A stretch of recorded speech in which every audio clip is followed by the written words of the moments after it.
Welcome to Peter and Ruffy's Football Show here on STV2. The main talking points on tonight's programme.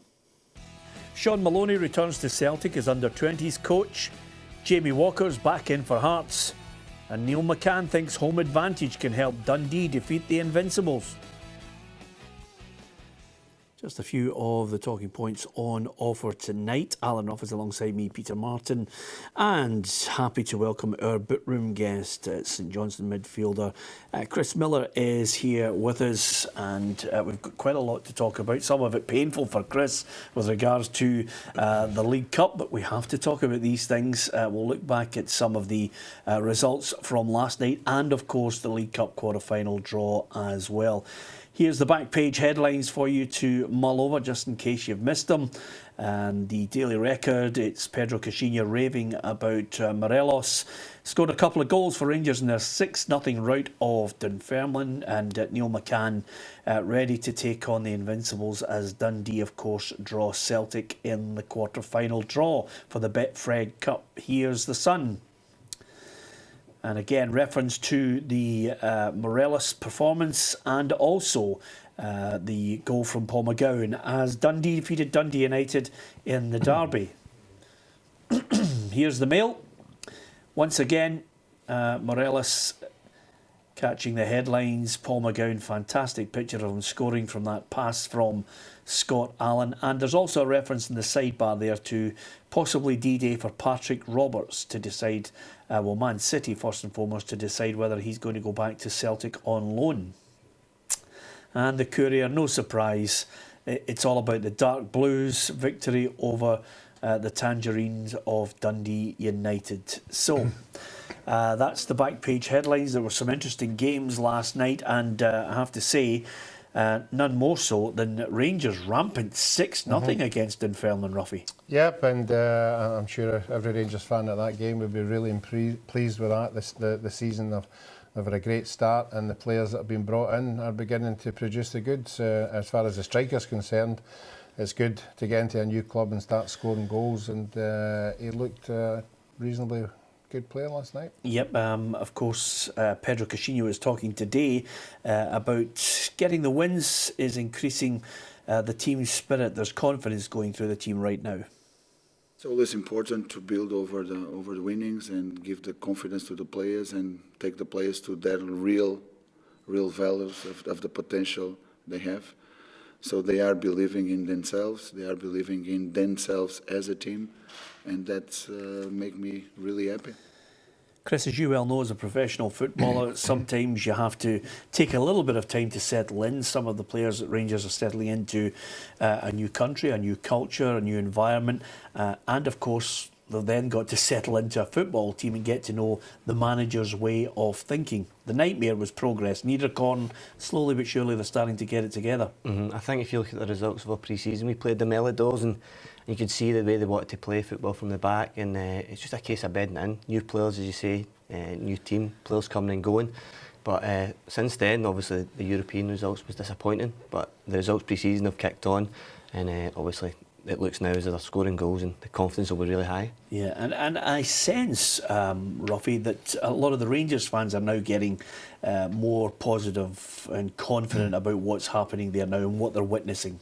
Yeah, obviously the last 2 or 3 years have been through the ropes, and it's no good being a football fan every Monday when you come into work and people are having a go at your team. So if they've got a settled team now, they're winning games, winning them comfortably.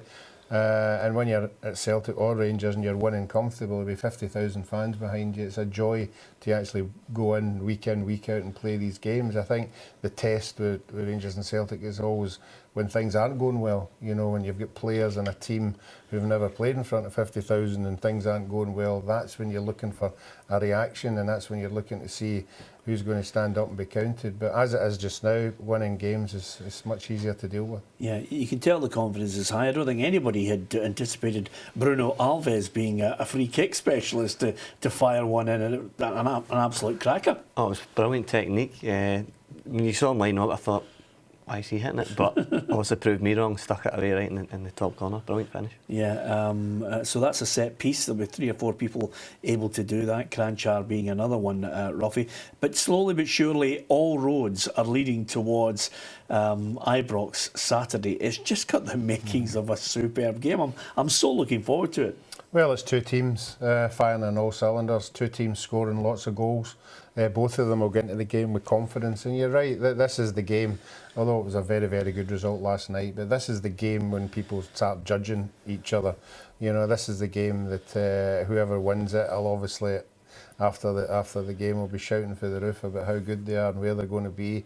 We'll just have to wait and see how that pans out. But you're right, you know, that both sides have got new players on their sides, and a lot of them get something to prove. Yeah, I think Pedro Caixinha rightly pointed out, Chris, it's not about some kind of revenge for what happened in the Scottish Cup. You know, we are guilty at times in the media of building something into a powder keg. I hold my hands up, written press as well. A lot of the guys and sub-editors like to put a bit of needle into it. But we've now got a situation where I think we've got 2 good teams, managers who've got a bit to prove. Definitely. I think Hibs have come up and everybody was looking, they've got a good team, you could see it on paper, but obviously the results, that's what breeds the confidence. And you know, it's going to be a fantastic game. Right away, it's like setting a marker for the start of the season. You know, they've started the league well, both had wins in the cup, and then you come out against one of your rivals for one of those top 4 spots, wherever it may be. So it's a chance for both teams to lay a marker and say, look, we're the top team here. Pedro Caixinha reckons that day by day, week by week, he can see the progress in his squad. If you ask me regarding to the time that this group of players, this specific group of players that have been playing more on the last games, are working together, I will say, so they are great, just with such a few time working together.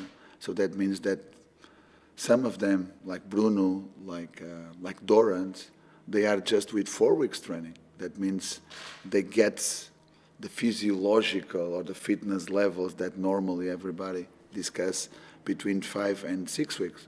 So they are doing good. Yep, I think he's highlighting the point that there's more to come from this squad, Ruffy. Yeah, well, obviously it's a new side. There's lots of new players in there, you know, and a manager judges his team week on week, and he'll be sitting there looking at them, you know, and seeing bits here, bits there, maybe that he can improve on. But as we spoke about there, when you're winning games, it's easy to talk. Any press conference, it's when you get a really difficult game, then you've got to come up with the answers. Yep. As far as the games last night, here's a look at the scores from the last batch of quarter-final, last 16, I beg your pardon, games, and you can see Rangers with that 6-0 win. There was a tight affair at New Douglas Park. Aberdeen eventually triumphed in that match, and the Dundee derby was just great to watch. And Motherwell left it late, extra time before Ross McLean popped up with the late winner. And as you can see, there's the Tuesday night fixtures as well. Here's the draw for the quarter-finals. It was Hibs against Livingston, Motherwell Aberdeen, Dundee Celtic and Partick Thistle against Rangers. And Dundee rewarded for a splendid performance against United. Boy, did they bounce back, Ruffy. Mm-hmm. Yeah, well, before the game, all we talked about is the lack of strike force at Dundee. You know, they hadn't been scoring goals because they lost their 2 strikers. We're still going on about that for a year ago. But certainly the 2 goals last night were top notch. You know, if you're going to win a game, that's the kind of goals you want to win them with. Well, Neil McCann was very complimentary about Marcus Haber. You know, a guy that you know. No Mel. And I've been really impressed with him since he came back up. He was down south there for a while, and something I think he's added to his game from playing against him and seeing is holding the ball in. Before he went down there, he was a lot more in behind with his pace and his power, but his link-up play has really improved. He's a big guy. He takes it in really well, and he can score goals as well. And I think, for me, key for Dundee as well is Paul McGowan playing in a further advanced role. You know, last season I felt he was deep, and I think you'll have your effectiveness of Paul McGowan. I want him as a number 10. getting in between playing passes and obviously popping up with magnificent finishes. Yeah, I don't think Dundee, it's early days, but you get a gut feeling about things, Ruffy. I don't think Dundee, for me, will be involved in trying to avoid relegation. If anything, you've got a wry smile on your face, but I'm going to wait to see what your answer is going to be, because I was going to say I'm a big fan of Scott Allen. I thought last night, composure in an area, it was packed, the defence was packed, and he picked out McGowan for a classy goal. Yeah, we know what he can do. We know we've been to Hibs games. We've seen him controlling the game from start to finish. We've seen him making that pass that nobody else makes, and that's sometimes he goes to a team that they don't see that pass coming. But in this one, if you got runners run about him, he's going to get the advantage of that. But I did pick them for the second playoff place at the beginning of the season. I don't know why, but I'm just looking at all the other teams that will be round about then, and I've went for them. I'm not going to change my mind just because of one game. Yeah, the good thing about visually being on television, Ruffy, is Chris looked round at you as if you were a complete space cadet. I mean, honestly, he was thinking to himself, really? So with that in mind, there's more shockers to come in the next part. We are always on homebred player watch. I'll come up with a phrase better than that for it, but we're looking to see how many Scottish players are actually in the starting 11 for most of the teams. I'll give you some amazing figures from all the ties involving Premiership clubs in the Betfred League Cup on Tuesday and Wednesday. I wonder if you can guess which two teams had the most Scottish players in their side. Here's a significant question to do with the 10th of August.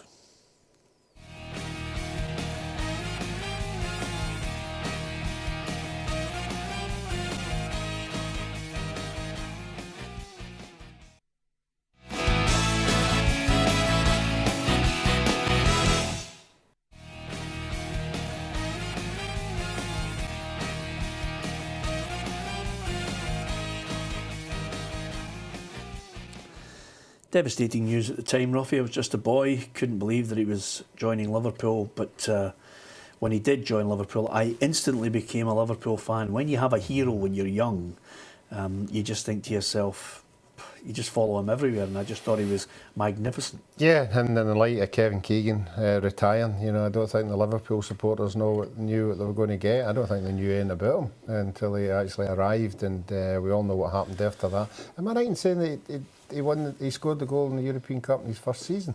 Yes. At Wembley? Yes, against Bruges. Yeah. Lovely little pass from Graham Souness, and then a little dink over the goalkeeper, and then a run over the advertising board towards the Liverpool fans. I think that moment epitomised, if you ever see a Kenny Dalglish goal, the smile on his face every time he scored.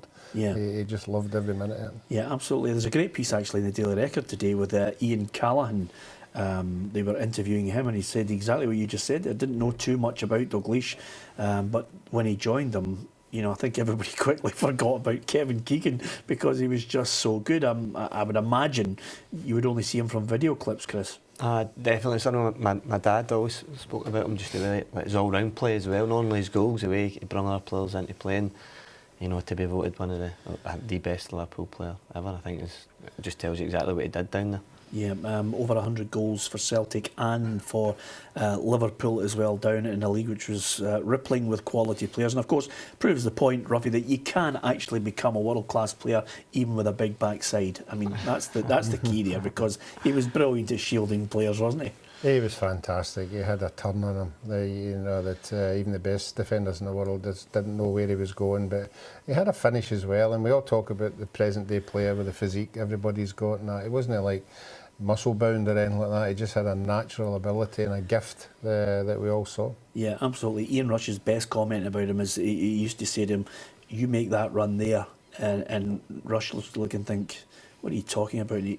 He put the ball there immediately. It was unbelievable. My favourite goal, Ruffy, I'm just going to tell you what my favourite Ken Dalglish goal is of all time, and it's a game where they lost to Belgium, and he scored a wonder goal that had any other world star scored it. They'd have been talking about it from forever and a day. Do you remember it? They lost 3-2. I think I was there that night. I don't know if I was playing, but I remember it, and I also remember a sort of a replica goal against Spain at Hampden. Yep. Where he cut in and just curled it right in the top. But he was just a magician. Fantastic. If you get a chance, Chris, I mean, obviously in the early 80s there wasn't Google or YouTube to look at these things, but for the benefit of yourself, who's considerably younger than me and Ruffy, do look it up. Ken Dalglish, 40 years ago this very day, joined Liverpool for a British record fee of £440,000. How time has passed by.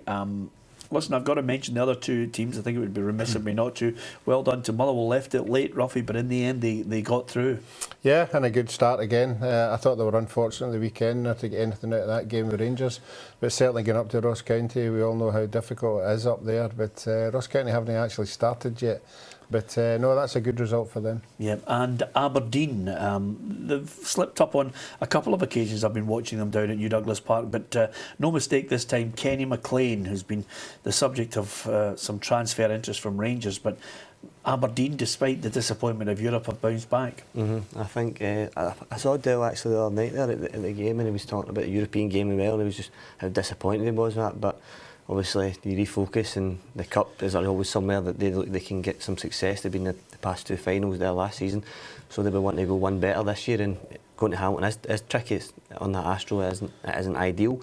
But Kenny McLean, you know, as you're saying there, he's a massive player for them, and I know he'll be somebody that they'll be wanting to keep a hold of. Yeah, just look at that draw again. I wonder if we could get it back up for you, Ruffy, and who you see being the prime candidates for a semi-final position. You know, amazingly, Celtic and Rangers avoided each other in the draw. Yeah, they've not been disrespectful to Livingston. You would think Hibs, of all the teams, have possibly the easier draw because they're at home. I think the other ones will be very, very tight. Obviously, Dundee will be thinking that somebody's going to beat Celtic sometime, and obviously maybe they're hoping somebody will beat them before they come to the League Cup game. But certainly it'll be another good game, and it's another test for anybody who comes up against Celtic. It depends. Celtic again put whatever side they put out. You know, I don't know if Dembele will be back by then. But again, if they're firing on all cylinders, it's going to be a difficult game. Here are the odds, because just in case, I know you like a little flutter here and there responsibly, Ruffy. And of course, you're not signed up with any club, so you can bet. What do you make of that, Chris? Probably how I would see it. I think going through, I would fancy Celtic, Rangers, Aberdeen, Hibs to be in the semi-final. So, but you know what it's like in the Cups. Anybody can win any game on any given day. Celtic, you know, they just look so good that even the other night there they played a weekend side and goals galore. So it's going to be difficult no matter what team they put on the pitch. But you've got to believe that you can win it. And I'm sure that the teams all within the quarter-finals will believe they've got a chance to progress. Yeah. OK, I put the question to our viewers ahead of the break about how many Scottish players, we've been keeping a close eye on this, Ruffy, how many Scottish players actually started in the League Cup matches. I'm talking about the main Premiership clubs who were involved.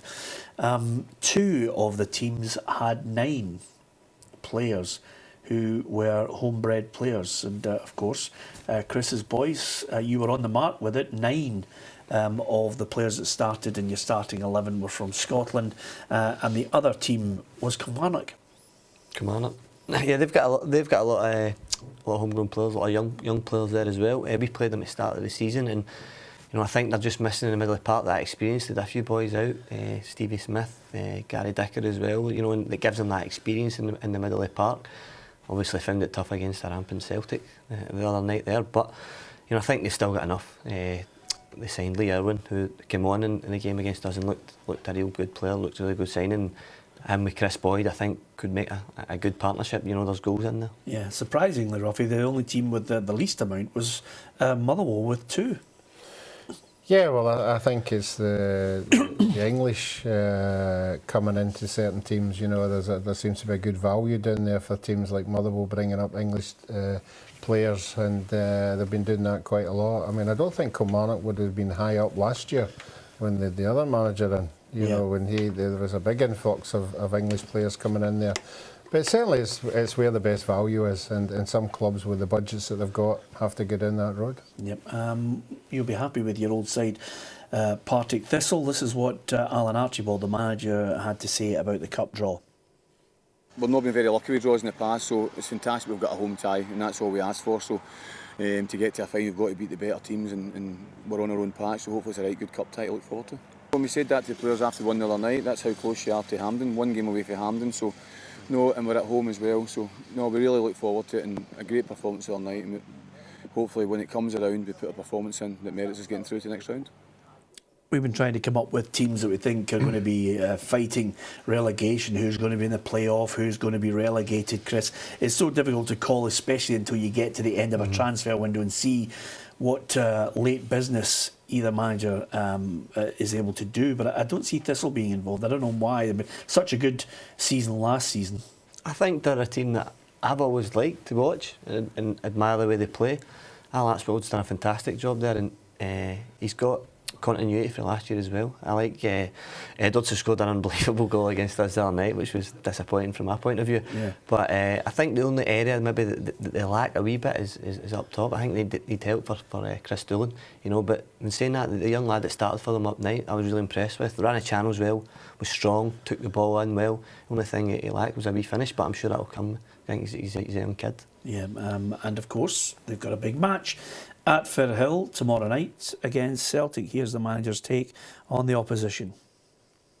Yeah, it'll be a tough task, but we need to make sure we concentrate on ourselves. We got caught up our last game we played them when they came to Firhill, and we showed them far too much respect, stood off them. Harley made a challenge and they ran over the top of us, so we need to make sure we're at our best and we're aggressive in the right way, and that's making tackles, not being silly, but making sure we don't stand off them too much and play our own game, because as you've seen the other night against Kilmarnock, they can make a number of changes. You can't really focus on who's going to be playing, so we need to make sure we concentrate on ourselves and get our own game going.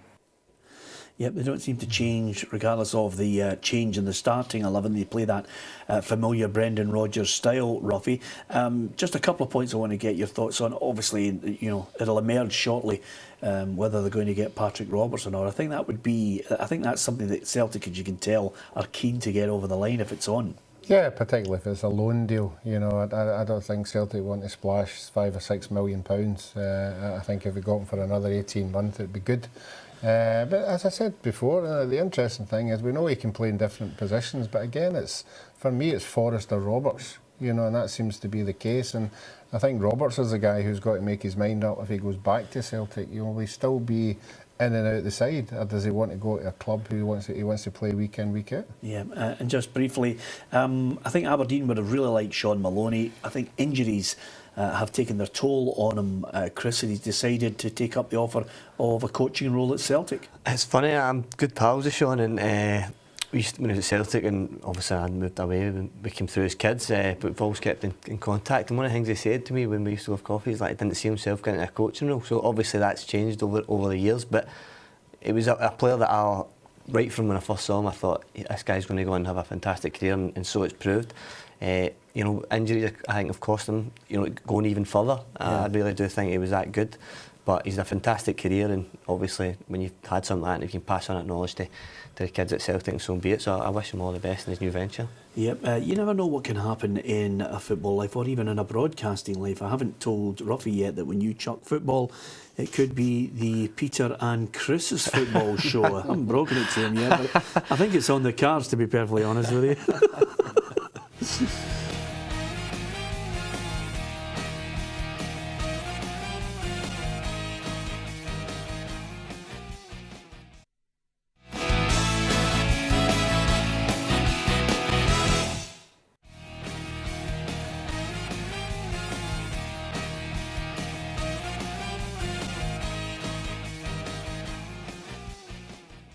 Fantastic player. Doesn't get any better. He's definitely in our Hall of Fame, isn't he, Ruffy? Yeah, any time I've watched him in Italy, he's one of these guys who just controls the game, pulls the strings, free kicks, anything. Watching him in the MLS, it's just the same. You know, obviously not got the same pace about him, but certainly still dictating the game over there as well. Yep. Welcome back indeed to Peter and Ruffy after that short break for the news as well. Quite a long wait till you got the answer, but it was Andrea Pirlo, our bootroom guest. not quite in the same mould as Pirlo, maybe a different role as the legs have slowed up. As Chris Miller. See, I was trying to be kind to you there without leathering you. But anyway, at 34 years of age, let's hope your legs take you on for a few more years. We're going to talk about Chris and St Johnstone and the weekend's SPFL fixtures in the Premiership shortly. But Hearts have been talking today. Of course, the building work continues at Tynecastle. It really is going to be sensational when they move into that stadium with 20,000 fans. Hopefully, John Daly has admitted that that will be a major bonus to anyone who actually gets to sit in the dugout as the new manager of Hearts. He wants the job. There's a number of people that also want it, and Daly's not surprised by that.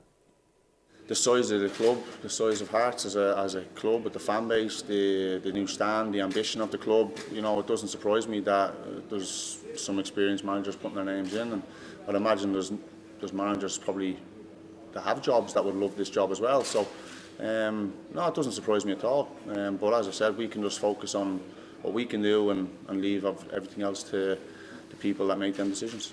I just still want to work for Hearts. I still want to work for Hearts, whether it's a first team or under 20s. I'm very happy at the club, and I have enjoyed the 8 or 9 days we've had with the players, and we've obviously worked really hard with them and on what we're looking to do. And I think the players look like they're enjoying it, and they look like they're going to buy into it. But again, that comes down to getting results and getting performances. John's been a guest on the show. I like the big man. I just wonder how much will be determined by the way they're playing or the results that they get in his short tenure, or whether he'll be a serious contender. I'm not so sure. Yeah, I think maybe it's just just the way it went with Ian Cathro. I think now that the club will look for more experience. I think maybe it's just come too soon for John. But fair play to him to come out and stick up for his club the other week with the whole Brendan Rodgers thing. I thought it was admirable, and it showed you that he wasn't prepared to take. Somebody didn't disagree with, somebody else coming to his club, and whether who's right or wrong, I just thought it was very good that he was big enough to come in and speak up about it. Yeah, and just talking about that Brendan Rodgers situation, John Daly himself had a little chat about it this morning at the press conference. I don't think there's any bad blood left between them. We went in to see him, but they have they normally have a training group afterwards, so there was players training. But no, look, there's no grudges held. There's nothing. We obviously entitled to his opinion, and then I'm obviously entitled to my opinion on what his opinion was. So that's the end of the matter. I think whether I'm in charge or I'm in interim charge, you have to stick up for your players and stick up for your team and your club, and that was what I was doing. So yeah, no, that is one of the characteristics I have. Yep, made the week, Ruffy, a good ding-dong battle. Yeah, the same thing had happened if it was on the other foot. Any club would react in that way when somebody else starts talking about the way you're running your club, and talking about in particular 2 players that you've just signed and having a comment on that. I think in the light of day, I think if you got Brendan, he would probably say maybe he just went a wee bit too far in that one. Everybody's entitled to the opinion about the coach getting the sack, but to start talking about players and how the club's been run, I don't think it was right. As far as the applicants for the job, though, Ruffy, I think Anne Budge is going to take a time, which allows John Daly maybe another couple of games to stake his claim for it. I think it could stretch over the next week and beyond. Yeah, I'm the same as Chris, but I think the supporters would demand a name. Somebody has got a wee bit of wow factor about them. They've got a brand new stand. They want a team on the park to go with it. They want a manager to go with it as well. No disrespect to John, I think he's still got something to offer in the game eventually, but at this particular time, I think it needs to be the wow factor. Yep, and of course Hearts have got to think about the weekend's football. It's one game at a time, and another thing that's been dogging the club is, of course, the Jamie Walker situation. But John Daly said today he's back in. He should be in the squad this weekend. Yeah, no, he's trained well this week. He's worked hard, and for me, that's what he needs to get back to doing. As I've spoke before, he's a player that can win you a game of football.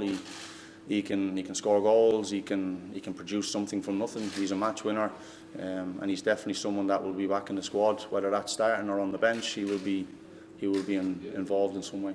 Well, for me, for the couple of days I've seen him this week, he's trained well. He looks like he has the bit between his teeth, and so I think that that's probably been lacking with all of the stuff that's been going on around him. He's probably, as I spoke to before, he's probably not being fully focused on what he needs to do, and I think he's got that focus back now, and hopefully we can get him back on the pitch and back playing for Hearts. You know what it's like, Chris, when you're linked with a club, when you've moved from a club in your early years, does it derail a player's mind? It can, but I think the best way to deal with any situation like that is just do what you're good at. If John's alluding there to maybe he wasn't trained as well as what he should have been, and you know, and Jamie will know that himself, and if he's got his head screwed on, and that will take care of itself. The things that are out with the park, and whether who's linked with, it's Rangers or whatever, that will take care of itself. It's important for him to make sure A, he's doing well for his club, training well, and B, playing well when he's on that park, perhaps, because if he's playing well, you know, the clubs who have been looking at him are only going to want him even more, and that can push it along. So Jamie's a good lad, great lad, brilliant player as well. He scores goals from midfield, as John said there, links to play really well, and he's a match winner for Hearts. So for them as well, it's important that they get him back to park and take it back to winning ways. Yeah, the dilemma for Hearts here has always been the unrest, so they don't get the best out of him, Ruffy. If they decide to keep a hold of him, then they'll eventually lose him for nothing, or a smaller fee if they decide to punt him in the January transfer window. Should they eventually wait and accept Rangers' final bid, then they have to go and try and get somebody else quickly. Yeah, for me, unfortunately, at this particular time, he's caught in the middle of everything. You know, he's got caught in the middle of a new manager coming in. We don't know who that new manager is going to be. We don't know if the new manager will be a player that he sees should be there for the long term. We all certainly do, because we've seen him. So he's really caught in the middle of it, you know. But again, we don't know what money's on the table for Rangers. We don't know, you know, if the player is really saying, look, this is where I want to go. But I thought of the initial bit when Cathro left him out the side, I just thought that was a wee bit of bad management, because if you're a good manager or a good coach, you put an arm around him, you tell him exactly what the situation is, and you make him feel good within himself. To say, oh, he's not feeling good, or he's not training, so we're not playing him, I just thought that was the wrong way to go about it. If you're a really good manager, you can make a player feel good. Hearts at Rugby Park at the weekend. Here's how the fixtures all shape up, and we'll be previewing them in depth tomorrow on the programme at 7:30 with Hugh McDonald of the Daily Mail joining us. Partick Thistle against Celtic tomorrow night. Then it's Hamilton Dundee, Kilmarnock against Hearts, Rangers against Hibs, Ross County against Aberdeen, and St Johnstone against Motherwell. So there's the fixtures to look forward to. St Johnstone, Tommy Wright has obviously got to try and bounce back your team from that League Cup disappointment. And again, each year you have to defy the odds. Definitely. You know, I think something that we've maybe lacked on, and even European, is creating, well, not creating chances, taking chances. We saw it the other night there against in the Cup. So we created chances and we just never took them. So I think that's an area the gaffer will be looking to strengthen in. But the pre-season results have been good. The competitive ones haven't went the way we want. I think we've had 1 win in 4, but we know we can turn that around quickly. We've started the league well. We've won the first game of the league season. We're disappointed to get out the Cup, but we'll be looking to bounce back again on Saturday. Yeah, and what do you make of Motherwell? Because you obviously watched the game against Rangers. They look a good side, you know. Chris Cadden's a player that I think it looks really loyal. We all know about him, you know. There's so much speculation and interest about him, but they've got a lot of new players, a lot of changeover, you know. So we'll do our homework. The gaffer will do our homework, and he'll have them analysed and let us know what areas we feel we can exploit. Yep, and as far as some of the transfer news that kicks in day out at the moment, Ross County finally able to get that Ross Draper deal over the line. He's signed for County from Inverness. Yeah, I think he's been a big player for Inverness. Midfield, he's very strong, you know, gets about the park, and obviously Jim McIntyre saw something in him to make his team a lot better. I think he will, you know. I think he gets forward, scores goals as well. So I think he's identified a good player. Yeah, just on the Saints, Chris Kane and Jason Kerr have gone on loan to Queen of the South. Is that the manager just realising some players that won't be getting a regular game? I think so. I think obviously budgets and whatever else, and Chris has just signed a new 2-year deal. He's 24, but he needs game time, and I think the manager has said that maybe he won't be getting as much as he wants. So for him to go out and loan and and play a year in the Championship with Queen South, I think would be brilliantly good. And Jason Kerry's another really exciting player. I really like him. He's a big centre half, very good on the ball, very composed, and playing the Championship will progress his game. But obviously, when you're looking at that way, especially Chris Kane moving on, it maybe makes way for us bringing somebody in there. I've not heard anything as of yet, but time will tell. Yeah, if you could just write it down on a little bit of paper over there for Ruffy. We'll break it tomorrow as if it's a complete shock and we didn't know where we got it from. Anyway, on that note, Tommy's taping this, you're in big trouble. We're going to have another break. We're going to look towards the English Premier League as well as Partick Thistle against Celtic on Friday. The English Premier League is underway too. We'll look at Arsenal there involved in competition. We'll look at all the other big guns and the amount of money they're spending. We'll talk about a certain Danny Rose as well after this question.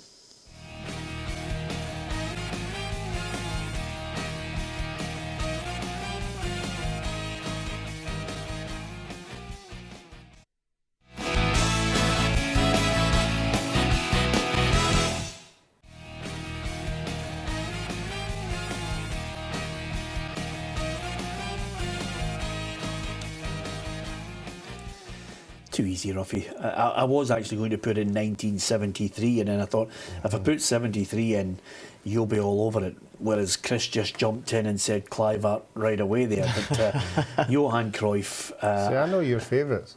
Yeah. Like the questions are revolving around your pals, all the players that you like. So that's a wee in-depth clue for me. Right, okay, now that gives me an indication that I've got to change the way I look at it next week. Then I'm going to change the questions to people who are not my favourites, see if we can nail it. But yeah, Johan Cruyff, interestingly enough, it was a move where I think the Dutch Football Federation were trying to block it at the time. They didn't want such an iconic star. I mean, it's just ridiculous. They were going to block the move to Barcelona, didn't want him to leave Ajax. Well, he was a massive player for Holland and for Ajax, and sometimes when you get that situation that your best player in your country is leaving to go somewhere else, obviously a lot of people get something to say about it. Yeah, football philosophy still at this moment adopted by Barcelona. Johan Cruyff, his legacy lives on. That was the answer to our final quiz question. Of course, the Scottish football season is well and truly underway. As far as the domestic situation down south, it all starts tomorrow night, Friday night football no less. Arsenal against Leicester City. We'll be previewing those matches too on the Football Show. Here's the fixtures for you to look at. Arsenal against Leicester on the Friday. Then it's Watford against Liverpool, the early kick-off on the Saturday. Chelsea, Burnley, Crystal Palace, Huddersfield, Everton, Stoke City, Southampton, Swansea, West Brom against Bournemouth, and then Brighton, Manchester City is the 5:30 kick-off on Saturday. And the Sunday matches, Newcastle's return to the Premier League against Tottenham, and Manchester United against West Ham United. And the reason why I just emphasised Tottenham there is because, again, there are some players, Ruffy, who don't hold back when they get into an interview. You know, Roy Keane for me is just the absolute king of how to annoy everybody. I read yesterday, incidentally, that Israel were looking at making him potentially the manager of the national side. And I thought to myself, if ever you didn't need an opinionated person in Israel like Roy Keane, the qualities that he has, I'm not sure Israel's the perfect match for him. But nevertheless, Danny Rose, this is just mind-blowing, this interview in The Sun, where basically he said, I want to return to play for a club up north. Now, obviously, he's talking about he's in London with Tottenham Hotspur. He signed a deal to 2021, so he's got his security. He feels undervalued and misunderstood. He says he knows what he's worth, but here's the absolute killer line for this, guys. And this is what you footballers are all about. Here he says, time is running out. I do want to win trophies. I don't want to play football for 15 years and not have one trophy or one medal. That's not what I'm about. I wouldn't be happy with that. I want to win something. I will say this too. I will play up north. I don't know exactly when, but I will get back up north and play some football somewhere. What about that for a line? Yeah. Where's his pal just moved to? Man City. Yeah. Boy Walker. Yeah. Hello. Yeah, how much You you never get get so much I'm on up here. well, footballers do that, Chris. I mean, to his credit, Robbie's highlighting. You do. You phone up and you go, how much are you on? You'll go, you'll never believe it. I'm on 180 grand a week. What? I've never had that conversation. I'll tell you. Listen, if you were on 180 grand a week, you wouldn't be even talking to us. Never mind hanging about with us. Of course, I don't hear no, it's, you know, I can understand what he's trying to say when it comes to his career, that you want to play, you want to win things. He doesn't want to look back and say, I've got all this money in the bank, blah, blah, which is admirable in some sense, but I think there's a way to put it across as well. And when you're kind of brash and bold as that, you're kind of disrespecting your own club there, really, when I think about it. Spurs are a bit of a great side. They've not added this year, but last year they ran Chelsea all the way towards the end. And the thing is with the Spurs team, they're a young team, so they're going to develop again this year. And you could see them having another fantastic season like last year. But I think I saw Mauro Pochettino talking about it, and it does need to add a bit more depth to his squad, I think. But they've got all the foundations of a team that can really challenge again. I agree with you 100%, but Ruffy, just maybe one gold star signing just to lift everybody again and show their intent would be there. It's not as if they're lacking in money. Yeah, well, look at the money they've recouped. You would have thought the owner is the kind of guy who would want to do that. I mean, I think the last time, big time, was there somebody after Klinsmann? When Spurs got Klinsmann, that was a big signing. That was a massive, and that had everybody talking about it. But you're right, when you see the players at Man City and Chelsea and Man United and Arsenal are bringing in, Tottenham seem to be the wee inferior side with all them. And you're right, but the window's still open yet. You know, they might just go and splash the cash. Yeah, I think they've still got an option if Gareth Bale decides that he is available. If Real Madrid say, look, we've got to sell him, then I think Tottenham have first call on trying to influence him to come back. I mean, it's a story that just won't go away. We've been talking about it for a good few days, Chris. You know, the Gareth Bale situation, Real Madrid are the type of club who say, no, we want to keep you, and then 2 days later they've punted you out the door and you're paraded in another strip. You know, it was interesting reading Mourinho's comments after the game, saying it was basically it was dead. They were saying, but, you know, in football anything can happen, and if Gareth Bale wants to go, then you know what it's like. Players of that stature, they can kind of try and look at the Neymar thing, you know, it get forced through, and so you know these players they tie into big contracts and long-term deals, but the club protect themselves by doing that as well, so they can recoup you know, transfer fees. But Gareth Bale, you know, I think Real Madrid and Barcelona, they're the two big clubs in the world that when they come calling, everybody wants to play for them. But you know, you don't know what the situation is there. Does he want to be the kind of main man there? Obviously Ronaldo's always there, but any club that get Gareth Bale would be over the moon. I think when those two clubs come calling, Ruffy, you just have to say to the manager and the fans, look, I really love this club, but I'm off. I mean, I think the Coutinho situation is Barcelona just testing it with the second one. The next one's 100 million and thank you. You know, I'm off to Barcelona. Yeah, you would think so, but again, it's the powers that be. It's the owners of clubs that make a lot of decisions. They're the ones that look at the money side, and whereas Klopp will be looking at the player side of it. He's a wonderful player for them. So, and then I said yesterday, it's the fans as well. You've got to keep the fans on board. If Liverpool keep letting their best players go, the intention that's getting set out is that we're not really looking to win things. You know, so you're sending out the wrong message. I know it's a lot of money, but I think we'll have to wait and see about that one. But maybe Bale will release a story in the media saying he wants to go to a club that doesn't keep winning. No, he just wants to, this is a normal team, he's winning too much, too many trophies, too many medals. Yeah, just to get that feeling of the odd defeat. Yeah. What's that like, Chris? What's it like? Here's the odds for the Premier League in England. There's my tip at 9-5, Ruffy, to win the Premier League this season. I have a feeling that City are going to get it right. And then it's closely followed by Chelsea, Man United. Can't separate them really. Tottenham Hotspur at 10-1. Yeah, well, I can't see anybody else jumping out the pack. I think that will be the four that will be there or thereabouts at the end. I think you're right, the Guardiola year settling in time. You know, he'll be more and more determined to win that league. And I think they will start splashing the cash really when they want to win that. Yeah, are you going for Man City as well? Yeah. What about yourself, Chris?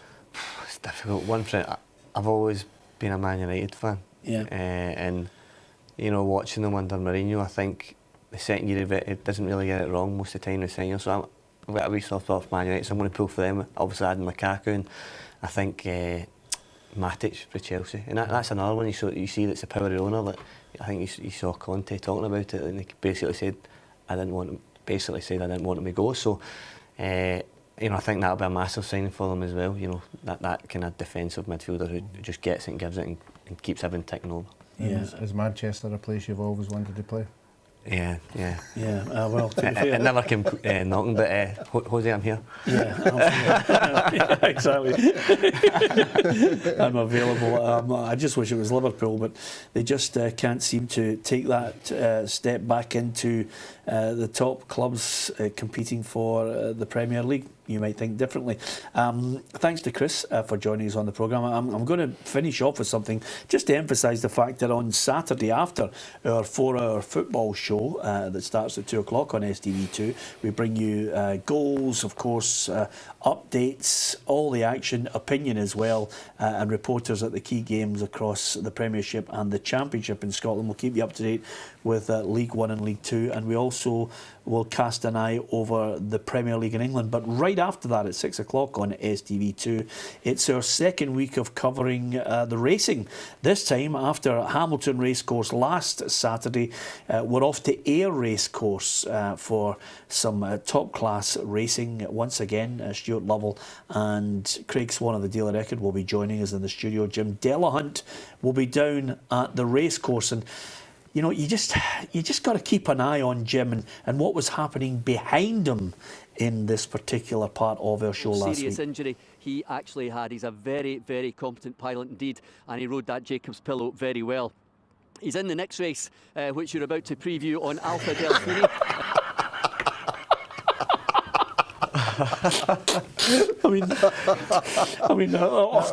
That was a jockey in the second race. Miserable. That's fantastic. There's your brother running away. You've been told to get him. He's just not having it, Chris. And there you're just quickly. She's realised that Jim's on air.